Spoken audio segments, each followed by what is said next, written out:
Nous en arrivons maintenant donc au projet DEV 95 et sont adjoints l'amendement technique numéro 245 et les vœux 161 et à 171. Et il s'agit de l'adoption du rapport issu des travaux de la mission Animaux en ville. De ce fait, je donne la parole, Madame Édith Gallois est là. Elle est là, je lui donne la parole, pardon. Maire, mes chers collègues, j'ai suivi les longs travaux de cette mission avec un intérêt tout particulier. La cause animale m'a toujours beaucoup préoccupée, depuis mon enfance d'ailleurs. J'aime les animaux et je suis très interrogative sur ceux qui disent ne pas les aimer. Bien au-delà, je considère qu'on perd de son humanité quand on maltraite un animal. Excusez-moi, ça ne vous ennuie pas de parler un tout petit peu moins fort derrière, parce que je ne m'entends pas parler. La dignité de l'homme, sa position dominante, l'oblige au devoir éthique du respect de l'animal, dans son animalité. Sans tomber dans la mièvrerie, ni dans le monde des bisounours, l'animal domestique doit être traité comme un animal, même choyé. Il n'est pas une personne et il a des besoins animaux qu'il ne faut pas oublier. L'animal d'élevage doit avoir des conditions de vie et d'abattage transparentes. L'animal sauvage fait partie de notre écosystème, de la nature dans son entièreté, de son équilibre, des chaînes naturelles. Or, force est de constater que beaucoup d'animaux d'élevage, comme la faune sauvage, se portent mal. Pour les premiers, leur vie est trop souvent atroce et leur abattage mal exécuté. Pour les autres, ils sont trop souvent en danger ou gravement menacés quand leur espèce n'est pas déjà en voie de disparition. Alors, bien sûr, les villes ne sont pas les plus responsables de cet état de fait et Paris, à sa manière, se préoccupe des animaux. Si je suis un peu restrictive dans mon propos, que je dis c'est simplement à sa manière, ça n'est pas du tout par rapport à vous, Madame Pénélope Comitès, ni à l'action que vous menez, je tiens ici à le dire, mais plutôt par rapport à cette politique effrénée de bétonisation de Paris qui assassine la biodiversité. La bétonisation intensive de Paris a inévitablement les mêmes répercussions mortifères sur la faune locale que l'agriculture intensive dans nos campagnes. Cela étant dit, et il était important de le faire dans un souci de cohérence, je me félicite, Madame Comitès, de la tenue de cette mission que notre groupe a soutenue depuis le début. Avant de rentrer dans le cœur des préconisations de ce rapport, je tiens à saluer le gros progrès et les précautions sanitaires qui sont prises par les services de la ville dans les traitements des espaces verts pour préserver la faune, la flore et la biodiversité en général de ces lieux, mais qui sont malheureusement trop restreints. Venons-en donc au rapport en tant que tel et à son contenu.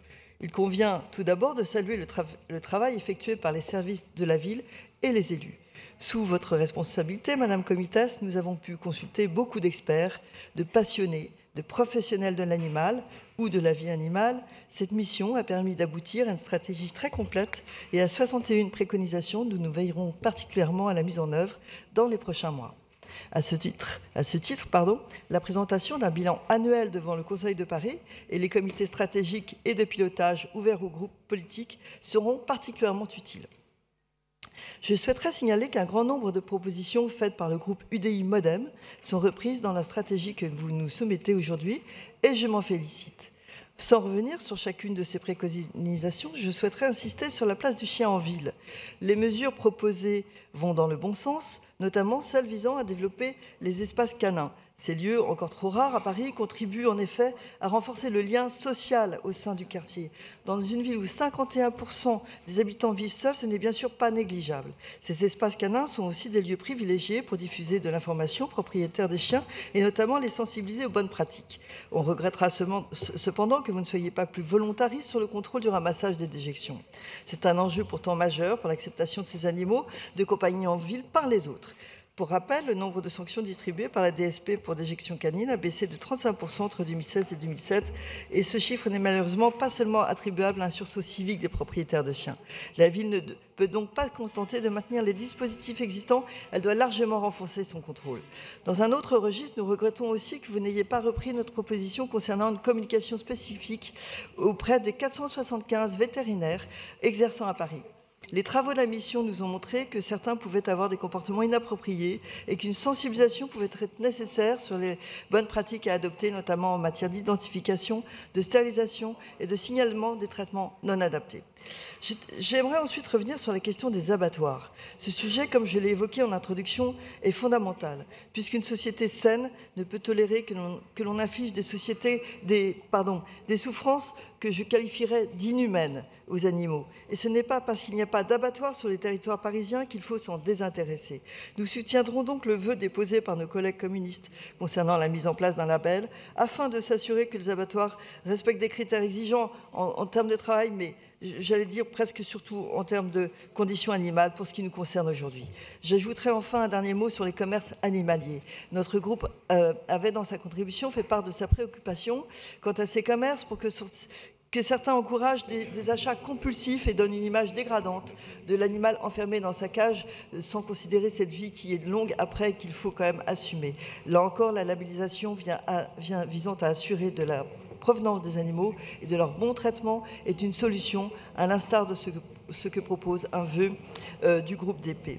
Pour conclure, je tiens donc à saluer le travail mené. C'est avec un grand intérêt et toujours force de proposition que notre groupe suivra avec assiduité la mise en œuvre de cette stratégie et des préconisations de ce rapport, lesquelles permettront, je l'espère, d'améliorer aussi bien le sort des animaux familiers ou non de Paris que la perception que les Parisiens et les Parisiennes s'en font. Je vous remercie. Merci. Merci, chers collègues. Je rappelle que voilà, c'est 5 minutes. Je n'ai pas voulu vous interrompre parce qu'on est lundi matin, il faut le démarrage. Mais c'est 5 minutes. La parole est à Yann Verling. Monsieur le maire, en premier lieu, je veux avoir l'objectivité de vous féliciter du travail accompli qui est une reconnaissance par la ville de Paris que le sujet du bien-être animal est un sujet qui entre pleinement dans les débats politiques des assemblées élues françaises. Il l'était depuis de nombreuses années dans les pays anglo-saxons, à tel point qu'aucun parti politique anglais aujourd'hui n'oserait ne pas avoir de chapitre sur ce sujet dans son programme électoral.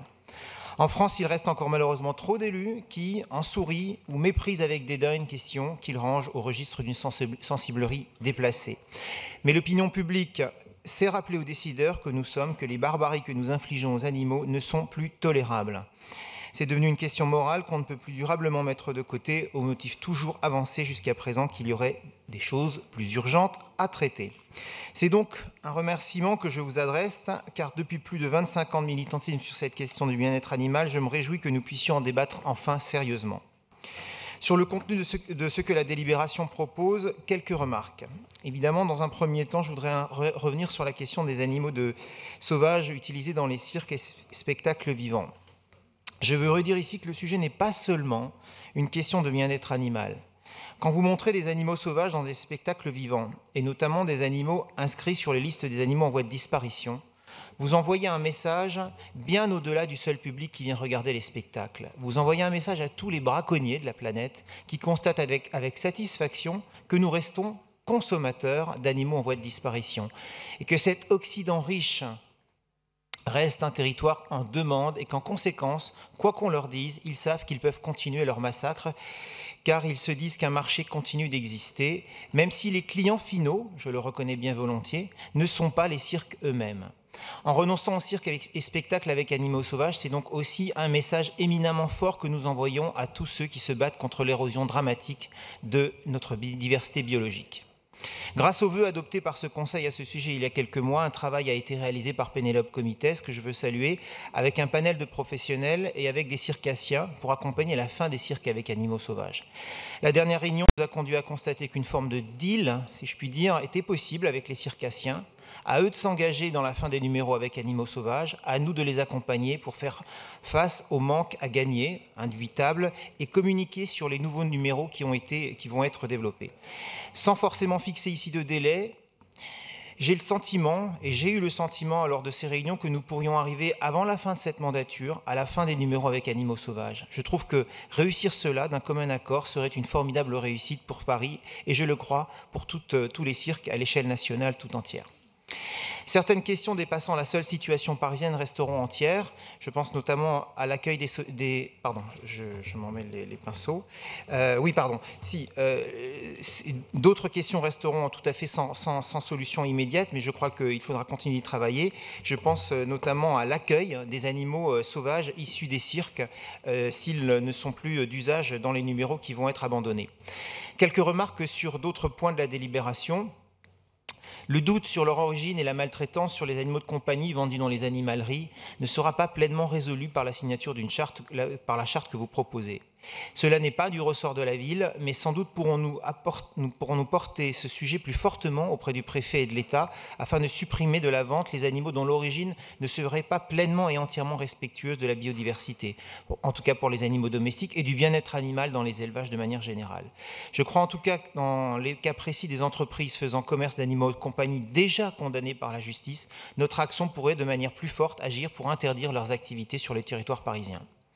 Je vais également attirer votre attention sur le cas particulier des animaux utilisés pour faire pâturage sur des espaces verts parisiens. On m'a en effet alerté que derrière le caractère bien sympathique de ces initiatives, un manque d'encadrement des prestataires désignés pour gérer les ovins avait conduit à certaines maltraitances.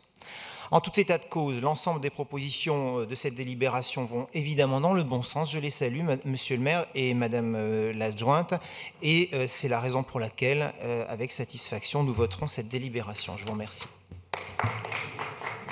Merci Yann Verling. La parole est à Céline Boulet-Espéronnier.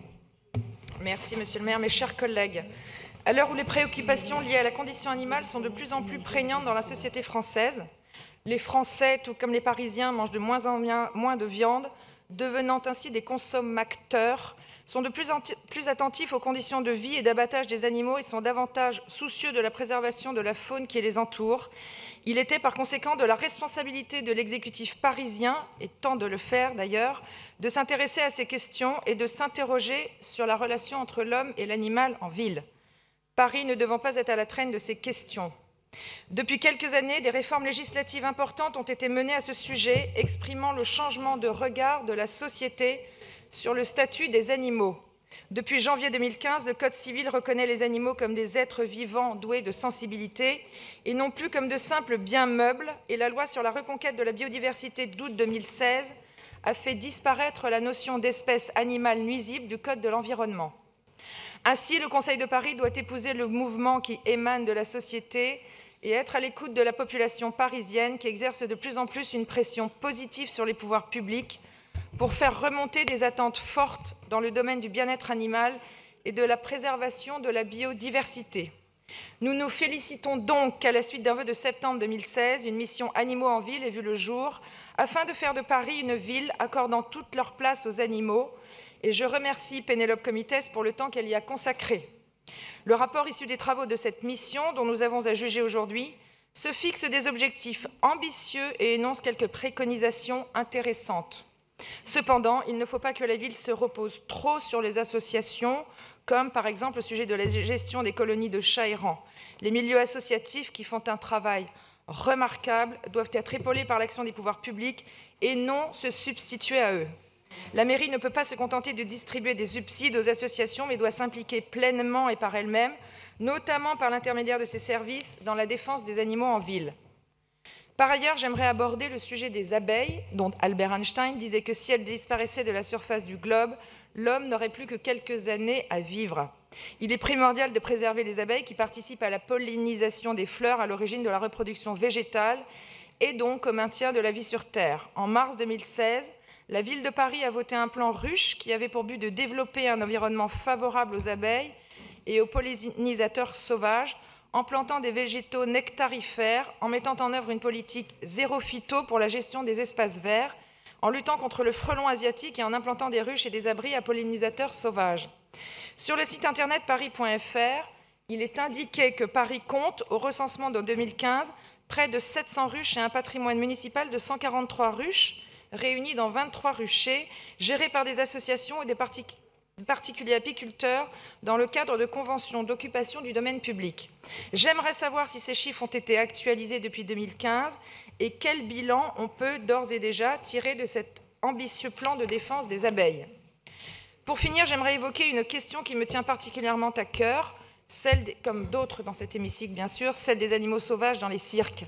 En décembre 2017, le Conseil de Paris a adopté un vœu de l'exécutif parisien demandant l'organisation d'un cycle de réunions avec les cirques présentant au public des animaux sauvages et installés de façon régulière sur le territoire parisien afin d'évaluer l'impact socio-économique que pourrait avoir sur ces structures l'arrêt des spectacles avec animaux sauvages. L'une des préconisations du rapport est de poursuivre le dialogue engagé avec les circassiens pour accompagner leur reconversion sociale et économique pour des spectacles sans animaux sauvages dans un délai raisonnable et déterminé avec ces derniers. J'approuve l'approche qu'a initiée Pénélope Quimentes, qui, au lieu de brusquer ou de tordre le bras des circassiens, ce dont elle n'a de toute façon pas les moyens, a choisi de suivre la voie du dialogue et de l'écoute. En organisant un cycle de 5 réunions entre les élus parisiens et les professionnels circassiens présents dans la capitale, nous avons réussi à mieux appréhender les attentes et les besoins de ces derniers. Ainsi, il ressort de ces réunions que la mairie de Paris doit accompagner, y compris financièrement, les cirques qui souhaitent arrêter les spectacles avec animaux sauvages pour que ceux-ci ne se retrouvent pas livrés à eux-mêmes, en proie à des difficultés économiques. Depuis moins d'un an, les cirques Borman et Pinder ont complètement arrêté ces spectacles. Il ne reste donc plus que 2 cirques utilisant des fauves ou des éléphants dans leurs numéros. S'il est important de continuer à soumettre les 2 établissements à une saine pression pour qu'ils cessent d'utiliser des animaux sauvages, nous devons continuer à discuter avec eux afin de trouver un terrain d'entente. En effet, si certains cirques ont peur de perdre leur âme et leur public en arrêtant les numéros avec animaux, il faut bien sûr prendre en compte cette crainte si nous voulons avancer sur le sujet. La ville de Paris doit donc poursuivre sa politique de lutte pour le bien-être animal tout en prenant en compte le devenir des animaux, la reconversion professionnelle des circassiens, l'impact socio-économique et l'arrêt des spectacles avec animaux, et le possible accompagnement communicationnel, promotionnel et financier qu'elle pourrait fournir en échange d'un engagement des circassiens. Pour finir et pour résumer, je dirais que ce rapport a été très utile. J'ai moi-même défendu au mois de juillet, dans le cadre de la loi Agriculture et Alimentation, des amendements au Sénat. Bien sûr, ça n'a rien à voir avec la ville de Paris, mais je voudrais dire que nous sommes un certain nombre de parlementaires à avoir compris l'impact de ces sujets. J'ai demandé d'ailleurs au président Larcher la création d'un groupe sur la condition animale. Paris ne se fait pas en un jour, c'est le cas de le dire. On avancera step by step, mais pour dire que Paris ne doit pas évidemment être à la traîne de ces questions. Les parlementaires sont en appui de l'exécutif parisien pour avancer sur ces sujets. Et ce rapport, qui est excellent, ne doit pas être un coup d'épée, un seul, mais être suivi évidemment d'autres discussions. On y veillera, je vous remercie. Merci. Je rappelle que c'est 5 minutes les inscriptions. Voilà, à l'Assemblée, comme au Sénat, comme au Conseil de Paris. Je donne la parole à Nicolas Bonnet-Ouladj et il en profitera pour présenter les vœux 161, 163 et 164. Merci Monsieur le maire. Évidemment, je vais essayer de tenir 5 minutes et moi je présente des vœux en plus. Alors, Madame la maire, mes chers collègues, chère Pénélope, le 14 avril 1781, le journal de Paris annonce « Grand combat d'animaux féroces et course de taureaux, on commence à 5 heures ». C'est ainsi qu'au milieu d'une arène délimitée par des planches de bois, des ours, chiens, ânes, loups, porcs et sangliers s'affrontaient sans merci. Ils s'affrontaient au grand amusement du public sur la bien nommée place du combat qui accueillait ce divertissement que nous qualifierons aujourd'hui de barbare. Car aujourd'hui, la souffrance des animaux n'est plus un spectacle. Elle n'amuse plus, bien au contraire, et lorsque cette souffrance apparaît à nouveau aux yeux des hommes, elle indigne. Je pense aux vidéos de l'association L214 sur les conditions d'abattage des animaux destinés à l'industrie de la viande qui nous indignent. Nous y voyons d'insoutenables scènes de souffrance animale. Nous y voyons aussi l'insoutenable condition de travail des ouvriers qui travaillent dans ces abattoirs. Car la souffrance subie par les animaux n'est rien d'autre que le reflet de la souffrance de ces travailleurs et travailleuses. Je voudrais à ce propos citer le film « Les Seigneurs ». Ce dernier démontre de façon systématique que ce sont bien les conditions de travail indignes qui sont la cause de la souffrance des hommes et des animaux. C'est la main de l'industrie qui broie des vies, qui économise, pour économiser quelques centimes et augmenter toujours et encore le taux de profit. Derrière les murs des abattoirs, les hommes et les femmes qui travaillent sont épuisés par des cadences de la chaîne d'abattage, par des outils mal adaptés par des gestes répétitifs qui fatiguent leur corps. Nous parlons d'un métier où les taux d'accidents du travail sont 9 fois supérieurs à la moyenne des autres professions, d'un métier où le taux de maladie professionnelle est 25 fois supérieur à la moyenne, d'un métier qui brise tous les corps et les esprits. Alors, ce n'est pas en s'attaquant au commerce de bouche que le problème sera réglé. Les coupables de ces conditions d'abattage indignes sont bien les employeurs et plus largement le système de production et de consommation principalement obsédés par la rentabilité. Le tribunal l'a montré lors du procès de l'abattoir de Mauléon en 2016, estimant que les conditions d'exercice ne permettaient pas de faire le travail correctement. Nous soutenons que la ville puisse prendre part à ce débat en utilisant notamment le levier de la commande publique de viande pour les restaurants, pour la restauration collective. En tant qu'acheteur, la ville doit avoir la traçabilité des viandes qu'elle achète sur toute la filière, de l'élevage jusqu'à l'abattage. Car même des abattoirs en bio ont été coupables de manquements dont nous parlons. Nous souhaitons alerter le gouvernement sur la nécessité d'améliorer les conditions de travail et sur la nécessité de vérifier que les employeurs respectent bien ces conditions.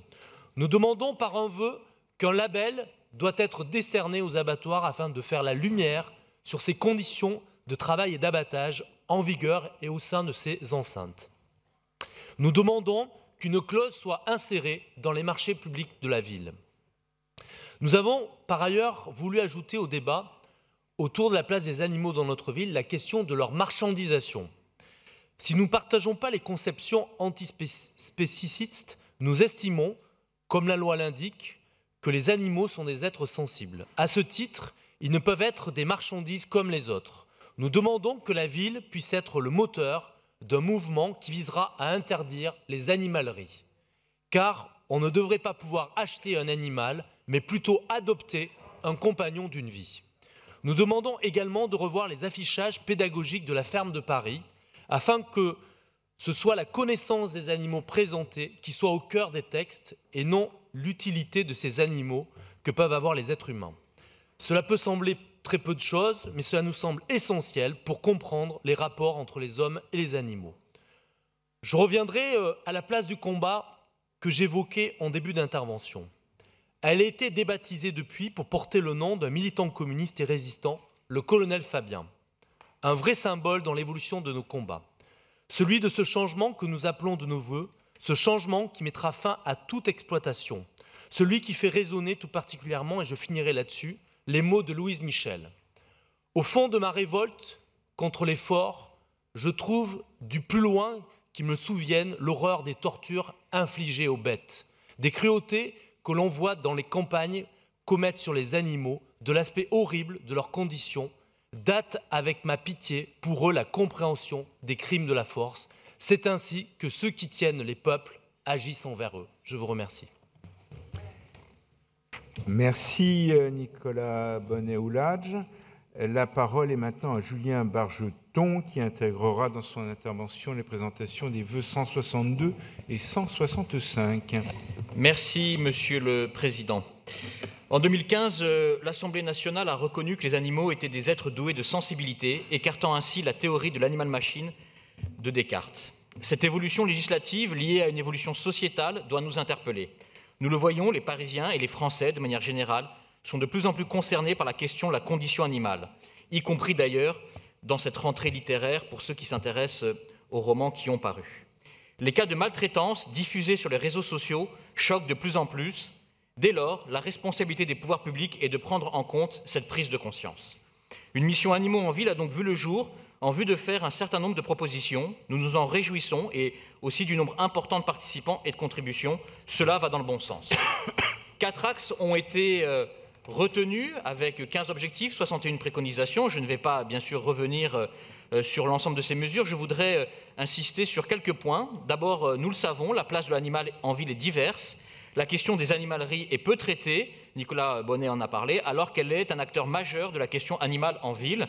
La ville proposera, comme cela est écrit, aux animaleries de signer une charte afin qu'elles s'engagent à garantir l'origine des animaux présentés et leur bien-être.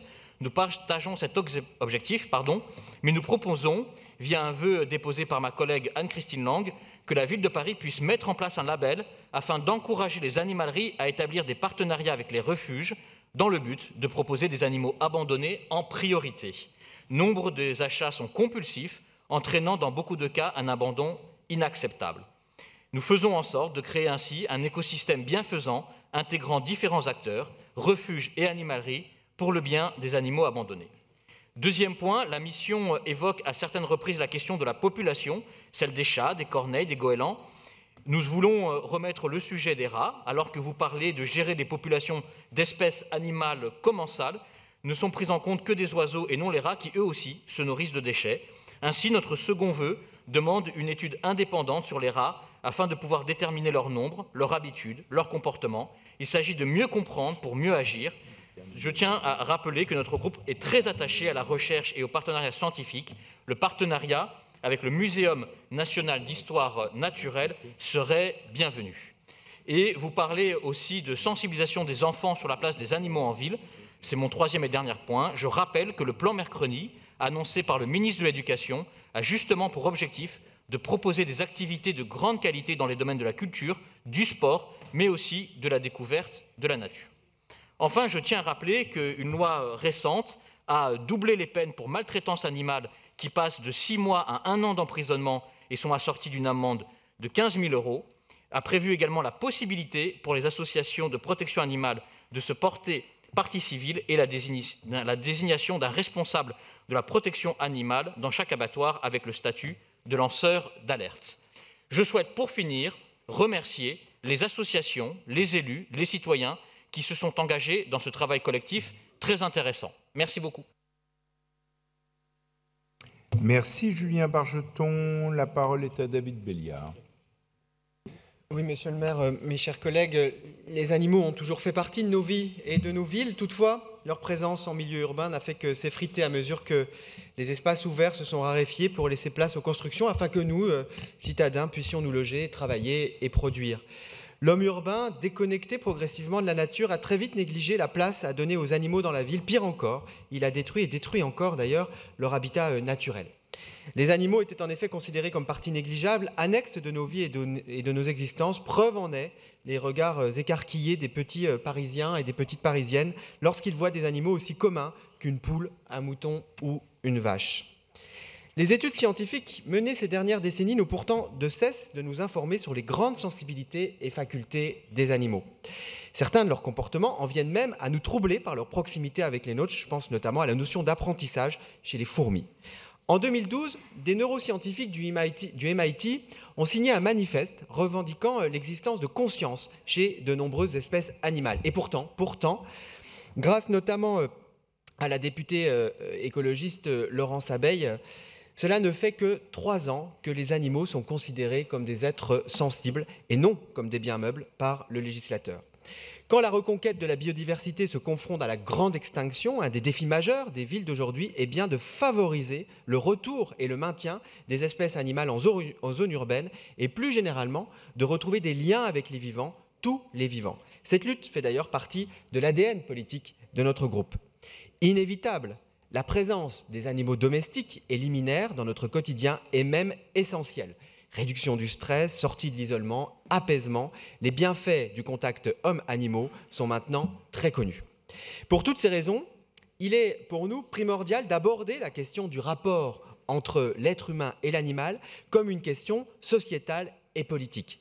Traiter de notre rapport aux animaux, c'est d'ailleurs interroger notre modèle économique et plus largement notre modèle de société qui broie les animaux et les humains et dont les abattoirs, ça a été rappelé par mon collègue, et dont les abattoirs donc en sont un des exemples les plus terribles.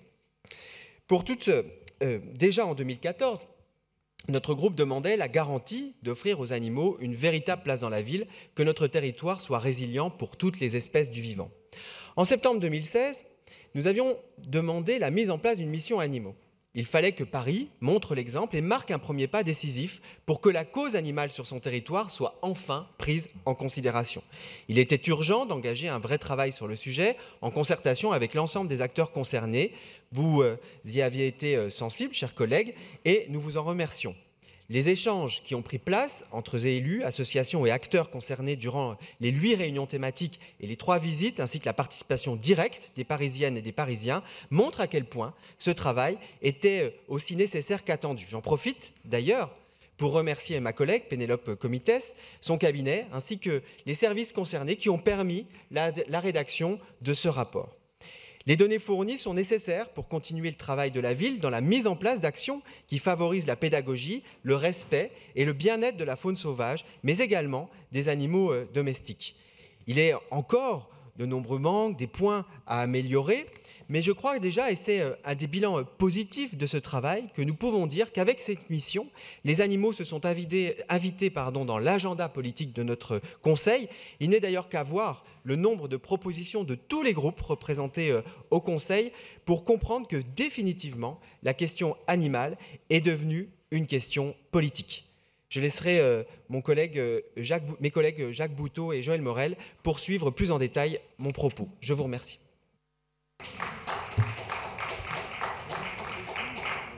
Merci David Balliard. Et la parole est tout de suite à Jacques Boutot. La parole est tout de suite à Jacques Boutot. Oui, c'est bien vous. Oui, chers collègues, bonjour et merci. Merci à Pénélope Comitès d'avoir organisé cette mission Animaux en ville que nous avions demandé au groupe écologiste depuis un certain nombre d'années. Et le travail effectué entre 2016 et 2018 est à souligner. Nous avons engrangé une victoire symbolique très forte, quoi qu'il advienne, c'est que désormais l'animal est un sujet politique. Il ne l'était pas avant 2015, avant que l'animal soit considéré comme autre chose qu'un bien meuble. Aujourd'hui, la loi le considère comme un être doué de sensibilité, ce qui signifie que nous devons avoir des devoirs à son égard. La préoccupation pour la condition animale ne cesse de croître dans la population et chacun prend conscience que l'animal a une autre fonction que de nous nourrir, nous divertir ou nous vêtir. L'animal a des raisons de vivre pour vivre selon les instincts et l'expression de sa propre espèce et non pas pour être uniquement au service des êtres humains. C'est cela la découverte que nous permet à la fois les scientifiques qui maintenant affirment que non seulement l'animal est un être sensible, mais beaucoup d'entre eux ont une conscience des rêves, des actions, des stratégies et des relations sociales entre eux et aussi avec les hommes. Donc nous nous satisfaisons de cette mission Animaux en ville, mais il me revient le rôle un petit peu ingrat d'en pointer les limites, les lacunes. En effet, si nous sommes globalement satisfaits et que le groupe écologiste votera cette délibération, nous souhaitions pointer une certaine déception en ce qui concerne les animaux commerciaux, à savoir les animaux dans les cirques et les spectacles et les animaleries. En ce qui concerne les spectacles, nous avons d'abord vu avec intérêt le dialogue se nouer avec les circassiens et de nombreuses réunions ont été menées et qui nous font penser qu'il aurait été possible d'aller plus vite et d'aboutir d'ici 2021 à la suppression de toute forme d'animaux sauvages dans les cirques. Et l'on doit à ce sujet saluer l'initiative de Joseph Bouglione et du Cirque Le Pinder qui ont supprimé les spectacles avec animaux, nous disant bien que cela est possible dans des délais très courts. Il reste que 3 cirques, plus les cirques itinérants qui, à Paris, présentent encore des spectacles avec animaux sauvages.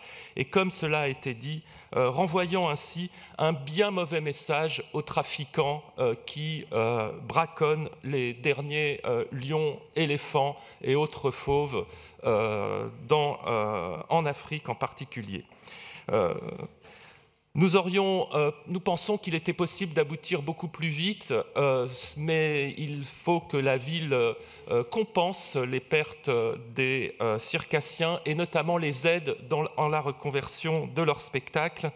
Nous aurions aimé aboutir plus en avant sur cette question. Sur la question des animaux dans les animaleries,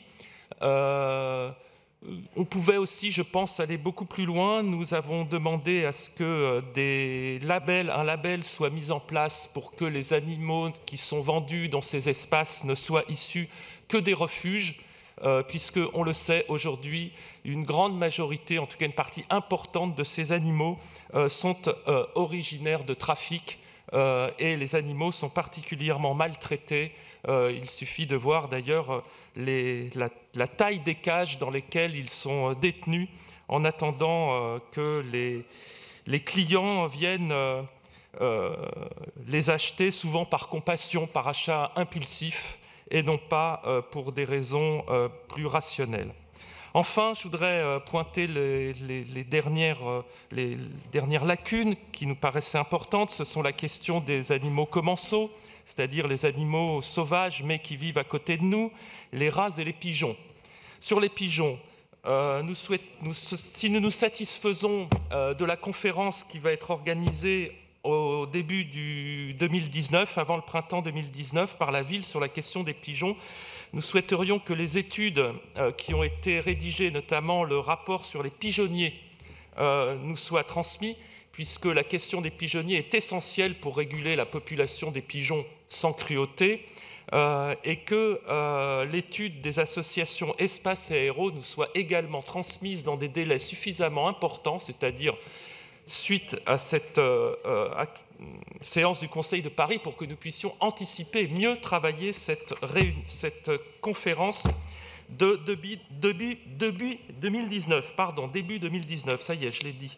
Et puis enfin, puisque mes 5 minutes sont presque écoulées, un mot sur les rats. Nous regrettons que les rats n'aient pas été un sujet de la condition animale, de la mission animale, mais soit renvoyés sur des questions d'hygiène.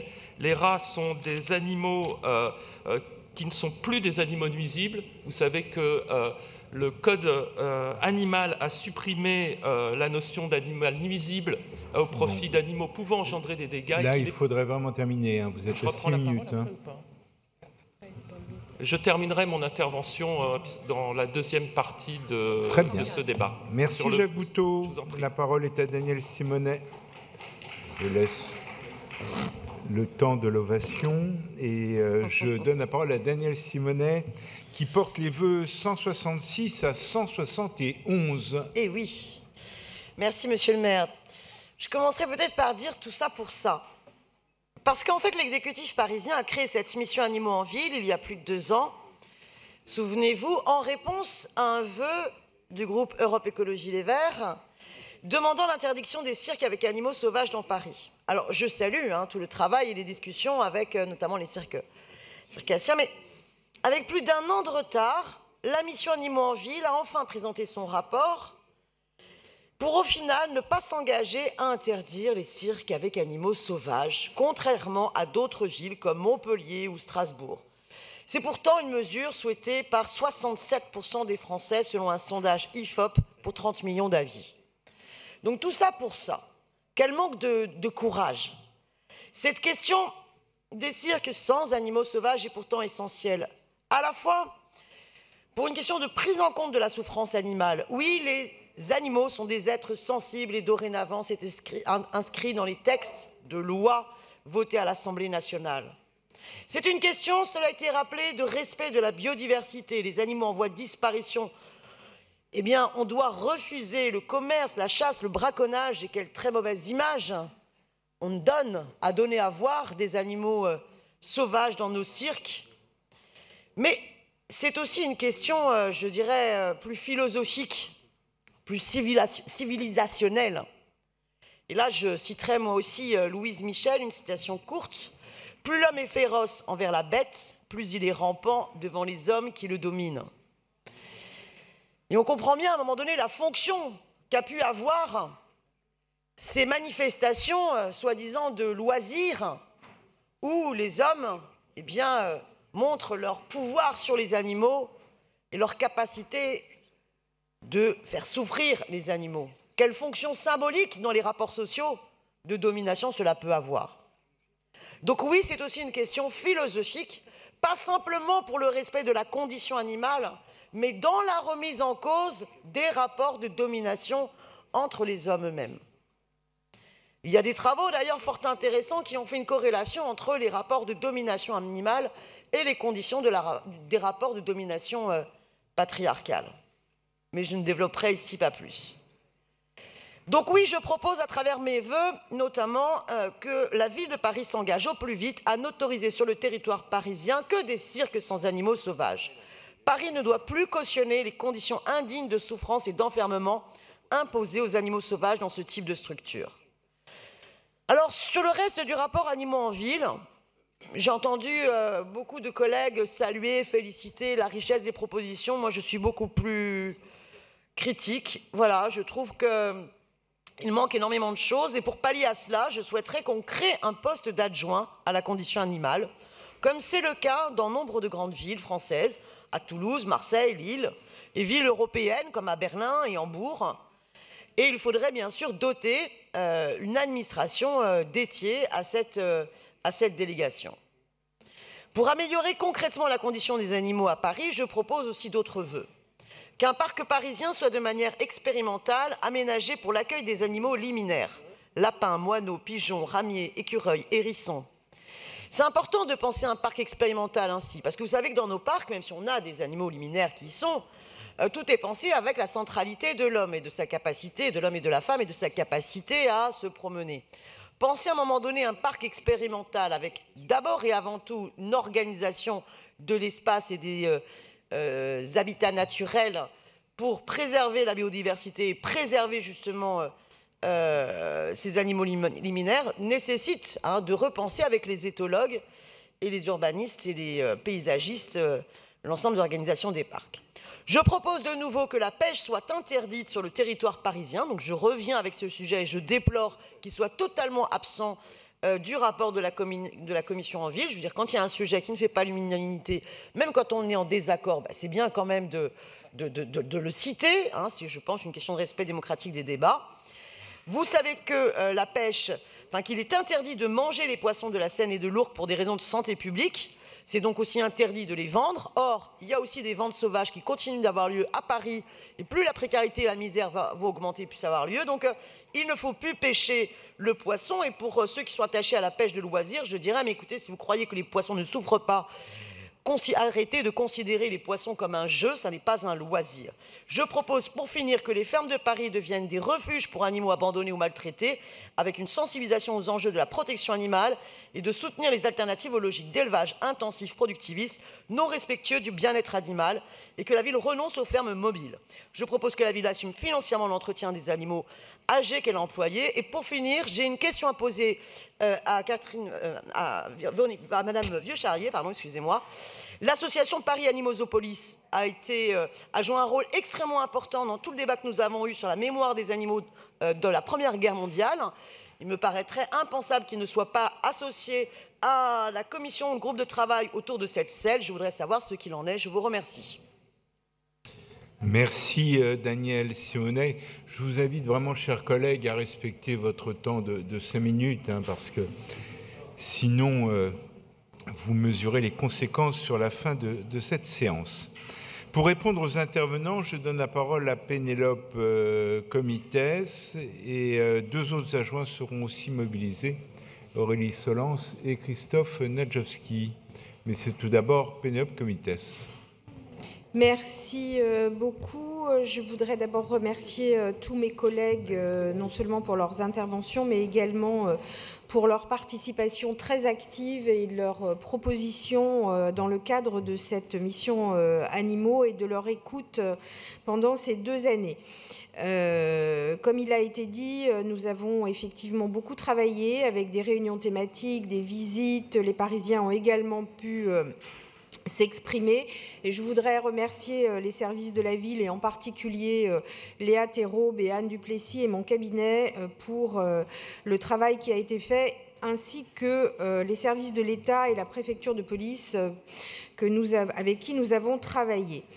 Donc vous avez aujourd'hui effectivement une mission, un rapport qui vous présente la réglementation, la compétence des différents acteurs, qu'il est toujours important d'avoir en tête, et puis nos 61 préconisations pour effectivement non seulement remplacer et renforcer la place des animaux en ville, et promouvoir leur bien-être, qui vont être effectivement enrichis de 10 préconisations supplémentaires pour, in fine, intégrer la fiche 30 du plan biodiversité. Je crois qu'on peut tous ensemble se féliciter de ce travail commun qui a des objectifs concrets et des cibles très précises à atteindre.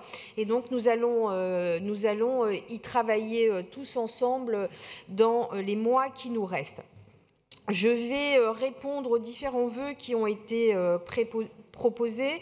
D'abord, vous signaler un amendement technique A245 qui vise à réparer une petite faute de frappe dans le compte-rendu de la réunion thématique chats domestiques et errants. Alors, en réponse aux vœux du 161 déposé par Nicolas Bonnet-Oulage et les élus du groupe communiste Front de Gauche relatif à la vente d'animaux par les animaleries, ainsi qu'au vœu numéro 162 déposé par Anne-Christine Lang et le groupe démocrate et progressiste relatif aux animaleries. Je vous proposerai un vœu de l'exécutif qui est le vœu 162 bis qui vous a été distribué, qui répond également à une partie de l'amendement A178 déposé par le groupe écologiste de Paris, mais sur la prochaine délibération, qui est la délibération 115. Ce vœu rappelle la condamnation par la ville de toutes les formes de trafic des animaux, notre engagement à lancer une campagne de communication dédiée à la prévention des achats impulsifs d'animaux qui souvent sont suivis d'abandon, de souffrance animale, et bien évidemment nous nous engageons à favoriser les adoptions des animaux en provenance des refuges, et je voudrais rappeler le rôle important que les refuges d'animaux jouent en faveur de la protection animale.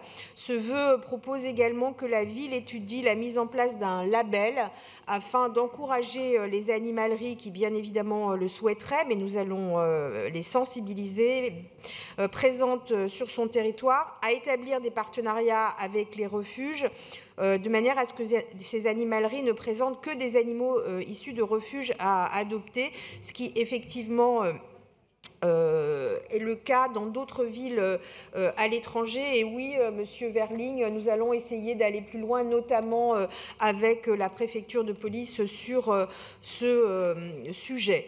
Je suis favorable au vœu 164 déposé par Monsieur Bonnet-Oulage, Jean-Noël Acquois et les élus du groupe communiste Front de Gauche relatif aux affichages de la ferme de Paris, d'autant plus que de tels panneaux dédiés à l'éthologie ont déjà été installés dans les fermes pédagogiques du 13e et du 15e arrondissement. Madame Simonel, je vous propose de retirer les vœux que vous avez déposés, sinon j'y émettrai un avis défavorable. S'agissant du vœu 166 relatif à la contribution financière de la ville aux frais d'entretien des animaux adoptés par les associations, nous ne financerons pas la nourriture pour les animaux des associations, mais s'agissant des retraites, je vous rappelle que nous avons adopté notamment en 2016 une délibération qui vise à l'adoption d'une jument par l'association des Amis des Chats, et chaque fois que c'est possible, nous l'examinons au cas par cas. S'agissant de votre vœu 167 relatif à l'aménagement d'un parc pour l'accueil des animaux liminaires, le plan biodiversité que nous avons adopté en mars insiste sur l'importance des trames vertes, des trames bleues, et tous les espaces verts ont vocation à être des espaces d'accueil des animaux liminaires, et nous avons déjà prévu des actions sur l'ensemble du territoire, et l'action 18 du plan biodiversité est d'ailleurs dédiée à cette question de la création de nouveaux espaces de biodiversité. Nous y veillons notamment à travers les aménagements réalisés, en particulier dans le cadre du budget participatif Plus de nature en ville, comme dans la conception des jardins. Votre vœu 168 relatif à l'interdiction de la pêche à Paris, c'est un loisir, ça doit le rester. Nous vous avons déjà répondu sur le sujet, puisque ce n'est pas la première fois que vous déposez ce vœu. S'agissant du vœu 169 relatif aux fermes de Paris, une étude est actuellement en cours en lien avec mes collègues Célia Bloel et Aurélie Solan sur l'évolution du fonctionnement de la ferme à venir en vue de la diversité des missions de ce pôle. Je rappelle qu'à ce jour, la ferme de Paris, c'est plutôt une surface agricole qu'une surface qui accueille des animaux par ailleurs. Les fermes mobiles, ce sont des outils importants de sensibilisation des Parisiens, notamment des plus jeunes. Et effectivement, M. Béliard a raison quand il dit qu'on peut être surpris quand on voit les yeux des petits Parisiens qui découvrent ces animaux, le sentiment qu'ils ne les avaient jamais vus avant. Ceci étant dit, le bien-être des animaux, c'est un souci constant des personnels de la ferme et concernant les informations éthologiques, la préconisation 18 ainsi que le vœu 164 à l'initiative du groupe communiste Front de Gauche pour lequel je viens d'émettre un avis favorable renforcent nos actions en la matière. Sur le vœu 170 relatif à l'interdiction des animaux sauvages, je voudrais remercier tous mes collègues qui se sont exprimés et notamment tous ceux qui ont participé à ce cycle de réunions de travail organisées avec les circassiens. Je pense que la position que nous avons adoptée suite à cette concertation avec les circassiens est importante. Aujourd'hui, nous pouvons prendre une position qui est de dire nous interdisons les animaux sauvages. Alors, hormis le fait, je l'ai déjà dit, que nous n'en avons pas la compétence et que les ministres Collomb et Darmanin ont demandé au préfet de bien vouloir rejeter ce type de décision, je pense que le travail que nous avons mené avec les circassiens, et j'espère que nous arriverons à déboucher bien avant 2001. Ils n'étaient pas obligés de venir s'asseoir autour de la table de travail. Ils l'ont fait. Nous avançons avec eux. Il y a 5 cirques à Paris qui avaient des animaux sauvages. Il y en a déjà 2 qui y ont renoncé. Et ceux qui restent ne présentent que 2 numéros sur leurs 14 numéros. Nous nous engageons également à ne plus installer de nouveaux cirques. Alors oui, nous allons poursuivre les échanges conformément à la préconisation 29 du rapport. Parce que je pense que nous allons pouvoir déboucher. Madame Bouliès-Perronnier, Monsieur Verling, vous avez effectivement dit que nous devons les accompagner, nous devons travailler avec eux pour voir les mesures, notamment de communication, et voir avec eux comment ils peuvent survivre, comment le cirque traditionnel en tant que cirque peut survivre, sachant par exemple que les cirques traditionnels ne reçoivent aucune subvention de l'État et que seuls les cirques de création en reçoivent. S'agissant du vœu 171 relatif à une délégation à la condition animale, vous dire que la préconisation 1 du rapport crée une mission animale en ville à la DEV avec la mise en œuvre de référents dans toutes les directions de la ville. Madame Esperonier, vous dire que sur le plan abeilles, mais je pourrais en reparler, nous avons installé des nouveaux ruchers, nous avons travaillé à favoriser les abeilles sauvages, mais nous pourrons en reparler dans le cadre de ce plan biodiversité. Donc, merci à tous. Moi, ce que je vous dis aujourd'hui, c'est que c'est un premier pas. Merci de l'avoir souligné. Nous allons continuer et nous allons mettre en œuvre ensemble les 71 préconisations de ce rapport.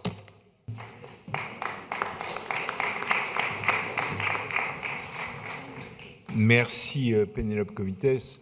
Je vous ai laissé plus de temps parce que vous aviez beaucoup d'explications de vote de l'exécutif à donner. J'invite, si possible, Aurélie Solence et Christophe Tajewski à être plus concis. La parole est à Aurélie Solence. Merci. Oui, donc en réponse au vœu 163, le vœu relatif aux conditions de travail et d'abattage des animaux du groupe PCF, merci de nous permettre de revenir dans notre conseil sur ce sujet important. Vous avez raison, s'il n'y a plus d'abattoirs à Paris, nous continuons de consommer de la viande, évidemment, tuée en dehors de nos murs. Ça nous concerne tout autant du point de vue de l'approvisionnement alimentaire de notre territoire, tout particulièrement d'ailleurs de nos restaurants collectifs dépendants de la ville, et nous en sommes pleinement d'accord et avons déjà eu l'occasion d'en débattre dans notre conseil en juillet dernier. Notre politique doit être exemplaire en termes d'achat sur cette problématique des abattoirs, non-respect des règles sur la souffrance animale et évidemment ce que vous mettez en avant dans votre vœu sur des conditions de travail inhumaine et inacceptable. Nous avons tous, je pense, en tête les scandales révélés par L214, notamment que vous avez cité, Monsieur le Président. Aussi, nous émettons un avis favorable à votre vœu, avec des amendements. Si vous les acceptez, nous proposons la suppression du premier attendu au profit d'un ajout qui reprend votre intention, car il nous manque en termes de cahier des charges un outil adéquat.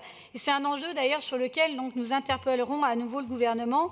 Donc l'ajout propose, à partir de la création d'un tel label ou tout autre dispositif permettant d'assurer la traçabilité des viandes et la transparence sur les conditions de travail dans les abattoirs, la Ville de Paris ajoutera dans les marchés publics d'approvisionnement en viande de ces restaurants collectifs et des caisses des écoles une clause nécessitant d'être détenteur du label ou de respecter le dispositif pour pouvoir répondre à celui-ci. Je vous remercie. Merci Aurélie Solence pour votre concision que je salue. Christophe Najewski a la parole. Merci Monsieur le maire. Je réponds en lieu et place de notre collègue Anne Souris qui ne peut pas être présente ce matin. Je répondrai donc aux vœux déposés par le groupe démocrate et progressiste relatif à une étude sur les rats. Afin de mieux comprendre et étudier le comportement des rats et les raisons de leur présence en surface à Paris, le DFAS a pris contact avec les chercheurs du Muséum d'histoire naturelle afin d'entamer une collaboration. Le projet de recherche avec le Muséum a pour objectif principal d'étudier le génome des populations de rats à Paris et d'étudier la diversité et l'écologie de ces rats en milieu urbain. Il s'agit d'une recherche éthologique qui permet d'étudier la variabilité génétique des rats, leur mobilité et leur répartition spatiale pour mieux comprendre cette population. Cela nous permettra par exemple de savoir s'il y a une seule population de rats à Paris qui circule entre les égouts et la surface. Les projets avec le Muséum sont encore dans une phase préparatoire. Je rappelle, mes chers collègues, que nous devons bien avoir en tête que le temps de la recherche n'est pas celui de la politique. Vous le savez, l'analyse de la raison de la présence des rats en surface est déjà en partie connue. Elle est multifactorielle, avec des facteurs concomitants à Paris. Pour n'en citer que quelques-uns, les grands travaux et les crues qui ont déplacé les rats du sous-sol vers la surface, où ils ont trouvé les ressources nécessaires en nourriture, eau, mais aussi terre pour se nicher. La diminution des ressources dans les égouts faisant suite aux travaux menés en vue de leur réhabilitation, avec en parallèle une augmentation des ressources en surface, et notamment l'engouement pour la restauration rapide et les pique-niques extérieurs, les comportements inciviques, ou encore l'accessibilité aux déchets suite aux mesures Vigipirate. Par ailleurs, vous le savez, le retrait des sacs dans les parcs et jardins et leur remplacement par des bacs a été une des premières mesures prises pour prévenir la présence des rats. Enfin, concernant la question de la pertinence et de l'estimation quantitative de la population des rats à Paris, très compliquée à établir, ce n'est pas le sujet essentiel car la politique de la ville de Paris n'a pas pour objectif de diminuer ni d'augmenter le nombre global de rats, mais bien de réduire les contacts directs et indirects entre l'animal et l'homme dans l'espace public. C'est le sens de l'amendement que l'exécutif a proposé à votre vœu et que nous vous proposons de soumettre ainsi amendé au Conseil. Merci Christophe Najewski. Alors, avant de passer au vote, j'ai une demande d'explication de vote, justement, de Pascal Julien, je crois, sur les vœux 170 et 171. Oui, très rapidement, pour dire que nous voterons pour ces deux vœux, avec d'autant plus d'enthousiasme que, comme d'ailleurs Daniel Simonet l'a reconnu, ils sont en quelque sorte la reprise exacte de ceux que nous avions déposés. Pour le 170, c'est même, nous avions retiré ce vœu en échange de la création de la mission animale qui est due à notre pression. Sur le vœu 171, ce vœu reprend une de nos contributions à la mission animale, donc évidemment, on ne va pas voter contre notre propre contribution. Voilà. Nous avons d'ailleurs, je le dis amicalement à tout le monde, nous avons d'autres vœux disponibles pour ceux qui seraient en manque d'inspiration. Il n'y a pas de problème. Nous avons beaucoup d'idées à vous fournir. Merci. Merci Pascal Julien. Donc, Je vais réclamer votre attention parce que nous allons procéder à un certain nombre de votes. D'abord, un amendement technique 245 qui ne doit pas poser trop de problèmes, puisqu'il est technique. Pour, contre, abstention, il est adopté. Nous en arrivons au vœu. Alors, nous avons tout d'abord le vœu numéro 161. Est-ce que vous le maintenez, Monsieur le Président? Non, vœu de l'exécutif. Oui, justement.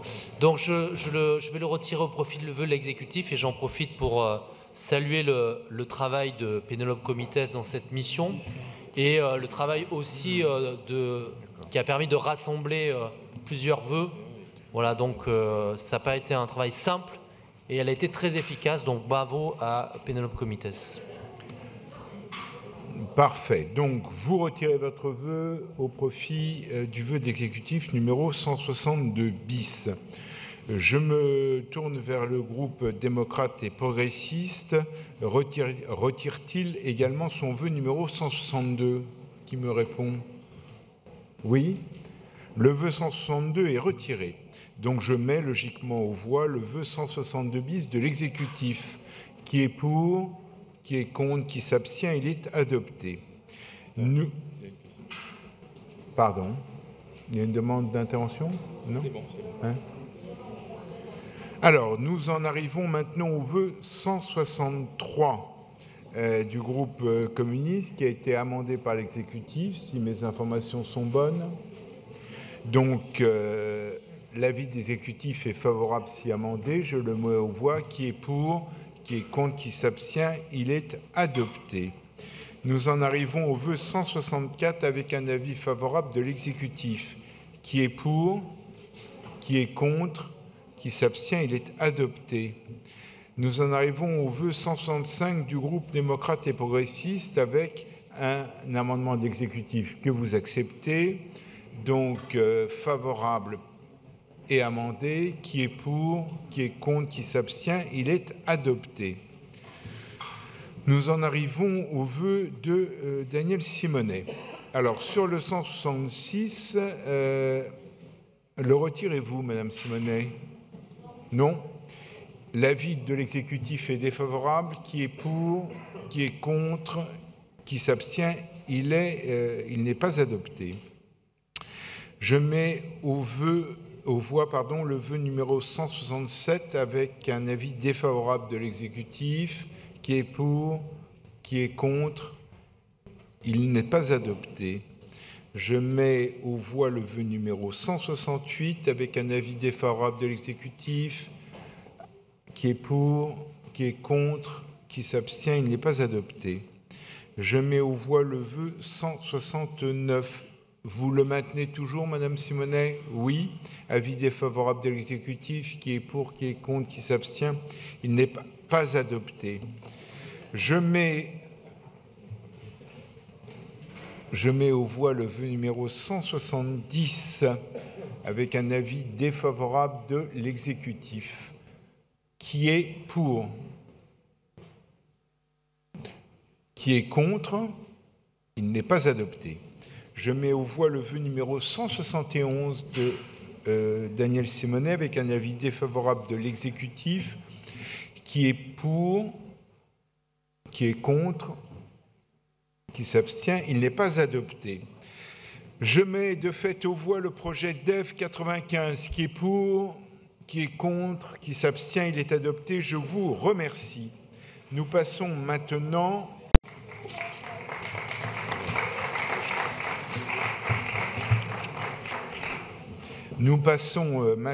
au projet DEV 115 avec les amendements 172 à 178 et les vœux 179 et 180. Alors, on reste dans le même sujet puisque le projet DEV 115, c'est l'adoption de l'action 30 du plan biodiversité 2018-2024 relative à la place des animaux en ville. Et je donne la parole à Joëlle Morel. Merci, Monsieur le maire. Les écologistes sont depuis toujours très mobilisés sur la question animale, c'est dans notre ADN. Les conclusions de la mission animale demandée par les écologistes en 2016 nous permettent aujourd'hui de définir une série d'actions. C'est ainsi que nous avons proposé 9 vœux afin de renforcer les actions de la ville sur des points qui nous paraissaient insuffisants via des propositions d'amendements. En voici donc quelques-unes. Il faut permettre aux Parisiens, aux Parisiennes et aux 100 000 chiens et aux 200 000 chats de s'épanouir dans notre ville. Il est primordial que l'espace public soit partagé intelligemment. Nous avons ainsi demandé que les chiens non dangereux puissent profiter des grands espaces verts, et ce, quand les mairies d'arrondissement le jugent propice. Nous demandons également la création de 25 parcs canins dans les quartiers denses. Il faut également que nous renforcions la communication pour rappeler aux maîtresses et aux maîtres que les animaux domestiques sont des engagements à vie, que nos compagnons ne doivent pas être abandonnés. Dans ce sens, un travail envers les enfants est nécessaire dans les écoles via le rectorat, avec des visites scolaires à la ferme de Paris. Nous souhaitons également que la ville accompagne davantage les associations actives dans la protection des animaux errants. Nous avons ainsi demandé la mise en place d'une dizaine d'abris à chats errants et une médiatisation des campagnes de stérilisation. Les personnes en situation d'errance se réconfortent en partageant leur quotidien avec les amis à poil et trop souvent, elles ne se rendent pas dans les structures d'accueil d'urgence en sachant qu'elles ne pourront pas les y emmener. C'est pourquoi nous demandons, dans un vœu, que la ville poursuive le travail avec les services de l'État afin que les personnes sans domicile et leurs animaux soient en mesure de dormir au chaud dans le même lieu. Puisqu'elles sont de plus en plus menacées, nous rappelons l'urgence que la ville s'investisse davantage sur la protection des abeilles sauvages, en luttant contre le frelon asiatique et en accompagnant une politique zéro phyto auprès des bailleurs. En raison du manque d'une réelle politique concernant la présence des pigeons en ville et en particulier du manque de suivi de l'entretien des 10 pigeonniers pendant plusieurs années, nous sommes confrontés à une série de nuisances. Certains maires d'arrondissement répondent en supprimant les pigeonniers. Résoudre ce problème est bien plus compliqué que cela. La ville doit rendre public le rapport pigeonnier et les rapports des associations d'espace et de aéro évoqués dans le rapport final de la mission. La tenue d'un colloque sur les pigeons organisé par la ville, ouvert à tous, où les associations spécialisées et les scientifiques auront largement la parole, est indispensable pour appréhender ce problème. Ne cachons rien, donnons l'info. Selon notre groupe, il est primordial que la ville relance tous les pigeonniers déjà établis sur le territoire et en crée également de nouveaux, afin qu'humains et pigeons puissent vivre en harmonie. Je suis intervenue en 2016 sur la disparition des moineaux à Paris. Nous avons voté un vœu à l'unanimité. Une distribution de nichoirs est organisée depuis septembre. Je m'en réjouis. Aujourd'hui, nous obtenons que la ville s'engage à ce que les nichoirs à moineaux et des hôtels à insectes soient mis en place systématiquement dans les programmes d'aménagement et de réaménagement. C'est une victoire. Nous avons obtenu des éléments positifs pour faire de Paris une ville propice à l'épanouissement des animaux domestiques et ceux avec qui nous partageons notre quotidien citadin. Il ne faut pas que ces intentions restent vaines. C'est pourquoi nous avons demandé la mise en place d'une commission animale permanente composée d'élus et d'associations, force de proposition et de décision. Nous demandons également la création du métier d'animalier qui permettra une médiatisation efficace entre les pouvoirs publics et les citoyens afin que les objectifs que nous poursuivons se réalisent vraiment. Je le répète, c'est dans notre ADN. Alors je laisserai mon collègue Jacques Boutot poursuivre sur la question de l'exploitation des animaux sauvages. Je vous remercie. Merci beaucoup. Sans transition, Jacques Boutot. Oui, monsieur le maire, chers collègues, je voudrais donc poursuivre le propos interrompu dans la première partie de mon intervention qui concernait les animaux commensaux, ces animaux ni domestiques ni sauvages et qui vivent à nos côtés, et je voudrais insister sur la question des rats, parce que les rats sont un vrai sujet à Paris. on les considère encore trop souvent comme des animaux nuisibles et porteurs de maladies. Ce n'est plus tout à fait juste, puisque d'une part, je l'ai dit, la notion d'animal nuisible a disparu du Code de l'environnement au profit d'animaux pouvant occasionner des dégâts, et réduire la question des rats à la question de l'hygiène n'est pas juste, puisque les rats souffrent d'une très mauvaise image liée à l'histoire. Aujourd'hui, je l'ai dit, ils ne sont pas plus vecteurs de maladies que d'autres animaux commensaux. En revanche, on porte un regard sur eux qui est souvent un regard de détestation, avec un sentiment très pulsionnel de rejet contre ces animaux, mais cela ne doit pas générer des politiques publiques d'éradication à leur égard, même si ce n'est pas le point de vue de la ville, mais en tout cas d'éradication cruelle. Et il faut parvenir à réguler la population des rats avec des méthodes non violentes, comme cela d'ailleurs a été fait avec les pigeonniers contraceptifs, sur lesquels nous aurons un sujet de débat au printemps 2019. Mais je crois que la question des rats doit aussi être intégrée dans cette question. On l'a dit, les rats ne sont pas plus nombreux aujourd'hui à Paris qu'hier. Ils sont seulement amenés à ressortir en surface, dans la mesure où toute une série de phénomènes concourent à les faire plus souvent ressortir, et Christophe Schnazdowski les a évoqués. Il en manque une qu'il n'a pas évoquée, c'est l'artificialisation des dernières parcelles libres et la densification urbanistique en cours. Aujourd'hui, les rats ne peuvent plus sortir de leur galerie souterraine dans des espaces non imperméabilisés par le bitume, dans des petits squares ou des petits délaissés, comme cela était le cas avant. Donc, ils ressortent dans les parcs et jardins. Et en plus, cela a été dit, ils y trouvent de la nourriture en abondance, les déchets laissés par les pique-niqueurs. Donc, toute cette question doit être intégrée, mais pour vous dire que la question est large, c'est qu'elle intègre effectivement des questions urbanistiques dans la prise en compte de la régulation de ces populations, qui doit cesser d'être une régulation cruelle et violente, comme c'est le cas aujourd'hui, puisque vous savez qu'on leur donne des poisons qui les rendent hémophiles et qui les fait décéder, perdre vie très, très lentement et avec énormément de souffrance. Voilà. Donc pour terminer sur cette question, je dirais simplement que l'un des 4 grands axes de la mission animaux que l'on vient de la délibération qu'on vient d'adopter précédemment, c'est changer le regard sur la faune sauvage. Donc changer notre regard sur les rats est également essentiel pour progresser sur cette question. Voilà. Enfin, dernière remarque sur ces délibérations. 2 dernières remarques, si vous me permettez. Une essentielle sur laquelle nous n'avons pas insisté, c'est la possibilité désormais pour les personnes sans domicile fixe de pouvoir être accueillies dans les lieux d'hébergement avec leurs compagnons à 4 pattes. C'est très important en matière de sociabilisation. Aujourd'hui, les personnes qui ont un animal ne peuvent pas être accueillies dans ces lieux et dorment dehors. Cela n'est pas digne. Il faut pouvoir les aider et ne pas les séparer de leurs compagnons.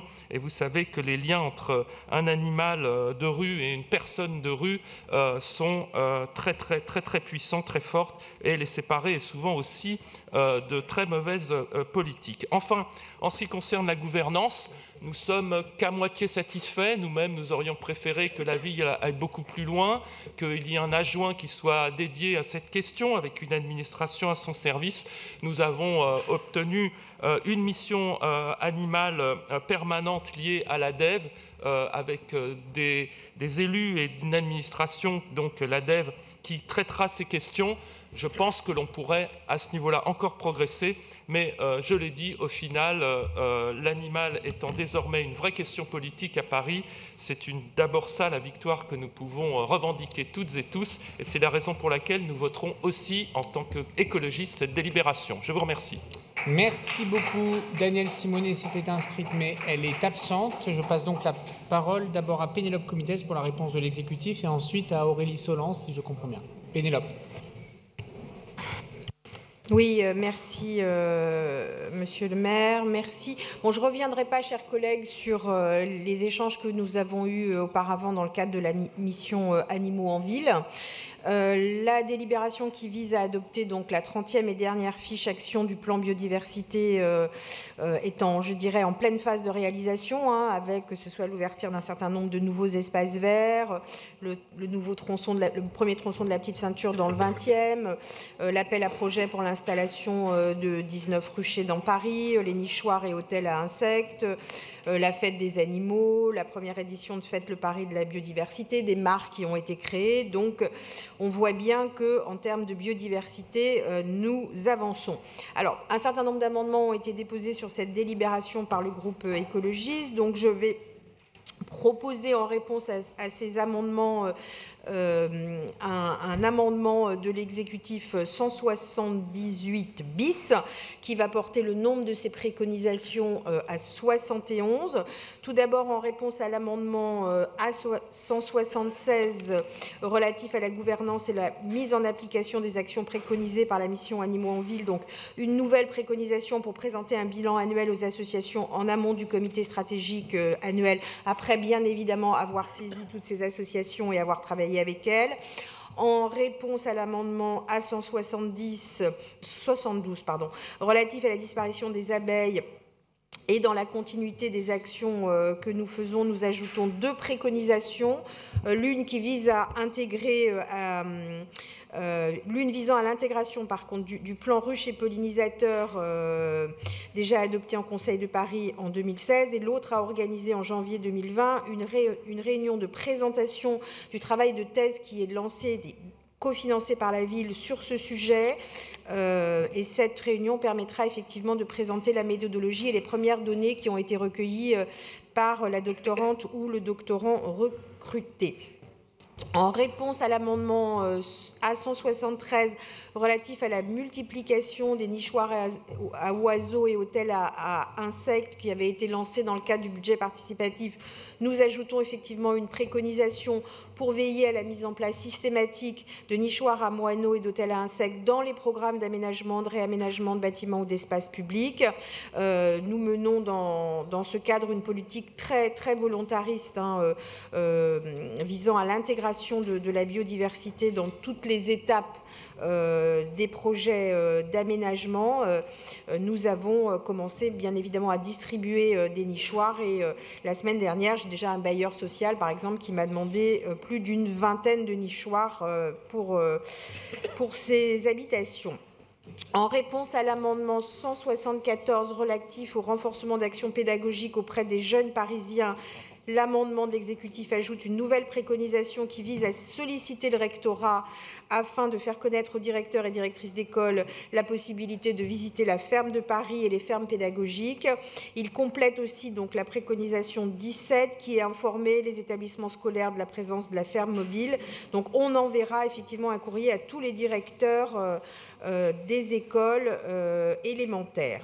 En réponse à l'amendement A175 relatif à la place des chats et des chiens, nous ajoutons une préconisation afin de travailler avec les services de l'État, qui est bien évidemment le financeur, et les associations concernées pour l'aménagement et la mise en place de dispositifs permettant aux personnes en errance de se rendre dans les structures d'hébergement d'urgence avec leurs animaux.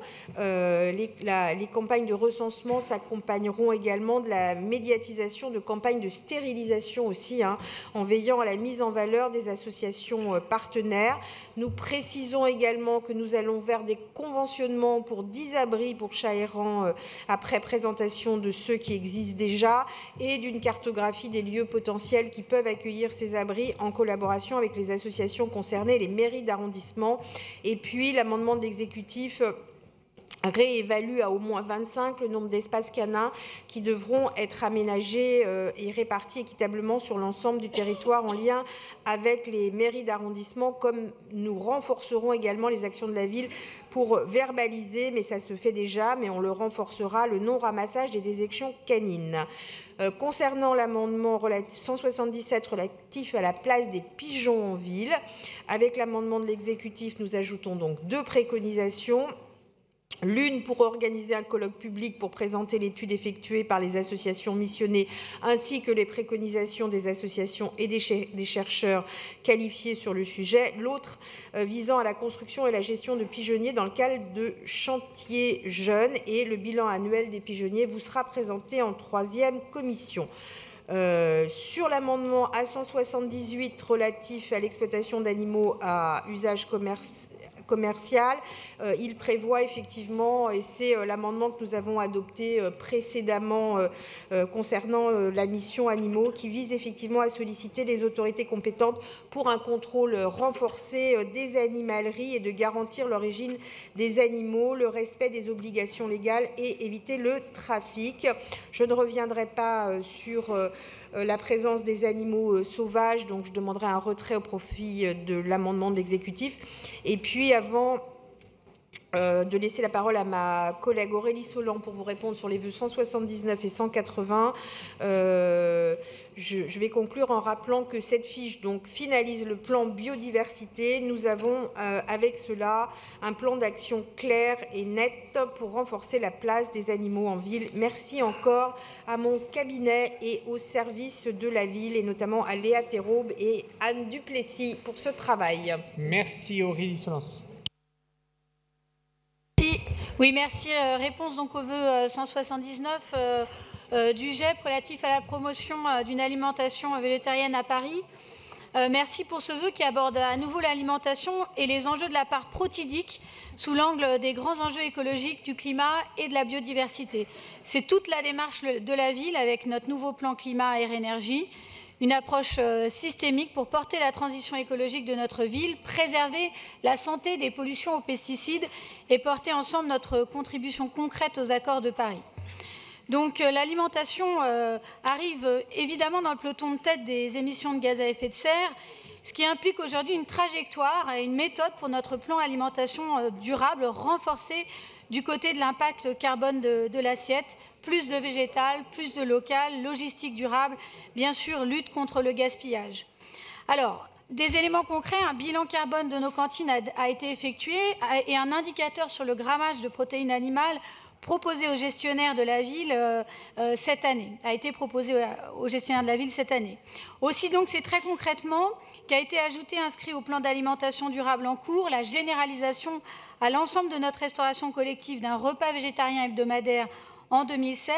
Cette mesure se met en place. Nous sommes à 13 caisses des écoles pour lesquelles c'est effectif.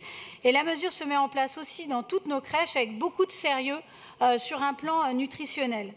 L'objectif de réduction de 50% de la part carnée des repas d'ici 2030 dans notre restauration collective municipale a été fixé par le plan climat, avec le cap, effectivement, des 2 menus végétariens par semaine et le principe d'une expérimentation de l'option végétarienne à chaque repas.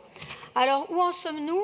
Sur l'option végétarienne quotidienne, 2 caisses des écoles et l'ASPP, via un plat végétarien au choix quotidien, l'ont d'ores et déjà mis en place. Une étude de la DASCO est en cours pour un retour d'expérience et une expertise pour sa mise en œuvre. Nous avançons. Sur les 2 repas végétariens hebdomadaires, 3 caisses des écoles ont augmenté leur fréquence à plus d'un repas végétarien hebdomadaire. Mais nous nous heurtons à une réglementation bien trop limitante en la matière. Aussi, nous plaidons pour une évolution réglementaire permettant d'augmenter la fréquence de présentation des plats à base de protéines végétales pour que nos gestionnaires avancent sereinement et sérieusement vers cet objectif. Nous y travaillons. Sur l'organisation d'une journée végétarienne le 20 mars, eh bien, un événement pour le grand public et les professionnels de la restauration collective sera organisé le 20 mars, comme nous nous y étions engagés devant ce Conseil, dédié à l'alimentation durable, à l'occasion de la journée internationale du Meat Out Day, journée internationale sans viande. Aussi, je vous propose un retrait de votre vœu, puisque les demandes sont bien toutes en cours, en particulier le 20 mars, qui se prépare concrètement. Je vous répondrai aussi donc sur le vœu 180, relatif à la traçabilité des viandes consommées dans les restaurants parisiens. Ce vœu qui donc ramène donc ce sujet important à nouveau dans nos débats, qui remet en lumière cette problématique de la souffrance animale, du non-respect des réglementations dans les abattoirs et notamment donc, du scandale des maltraitances générées par des pratiques d'un autre âge et des conditions de travail indignes. Nous venons d'ailleurs d'en débattre avec un vœu donc, sur ces conditions de travail dans les abattoirs. Aussi, concernant votre demande de saisine des autorités compétentes, afin de s'assurer que les viandes consommées à Paris sont issues d'abattage avec étourdissement, vous dire qu'un courrier a été envoyé par Célia Lowell récemment au ministre de l'Agriculture demandant les garanties du respect des grilles réglementaires relatives au contrôle du bien-être animal à l'abattoir et nous poursuivons les échanges concernant notamment la traçabilité des conditions de travail. Nous venons d'en débattre à l'instant.